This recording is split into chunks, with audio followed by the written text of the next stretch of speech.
Alright, I'm going to try to make this quick and hopefully not complicated, but it is a little complicated. So, press R1 to activate heat, or RB on Xbox, or whatever you set your heat button to. Landing this attack will make you +2, meaning you are at the advantage. You can do whatever you want 2 frames before your opponent. If this attack is blocked, you are +1. So not at an advantage as much, but you still are at an advantage. Double tapping backwards during this animation will cancel the hit, so you can't get whiff punished if you're at longer range. Pressing the button again during heat will do this little finishing animation. On some characters, this finishing animation does a lot of damage. On some characters, it's super plus if it's blocked, and on characters like Victor, it's a low, so it's pretty cheap. It just depends on the character. They all do different things. You can beat the heat activation by grabbing it, or by doing a low. This is super inconsistent, and I do think Bandai is going to patch this and make it easier to beat heat activation, because it's just so impossible to beat. But it is possible to beat it, although you kind of have to predict it, I feel like. You can't really react to it. Still, it's possible. There are other ways of activating heat. If you go to the heat move section of your move list, you'll notice that some of these moves have this little blue thing. This little blue and pink guy.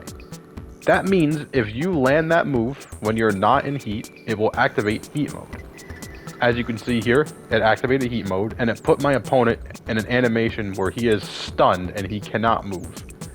You are +17 during this, meaning your opponent is forced to guess what you're going to do. The only thing your opponent can do in this state is block. So they have to block your mix right here. Another benefit to activating heat with the move, instead of the normal activation, is you get more bar. Here you get 100% of the bar. If you did the normal heat activation, you only get 70% of the bar, 75%-ish. So you actually get more heat if you do it this way, although it is a little bit harder and not as safe. Some characters get moves in heat mode. This move right here is only available in heat mode for Victor. You can find out those moves by going to the heat section in the move list as well.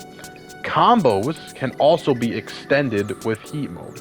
Doing the heat activation during a combo, as long as they are being juggled, will allow you to follow up. As you can see right here, no matter what, as long as you do heat mode, it'll bound them to the ground and you can keep going.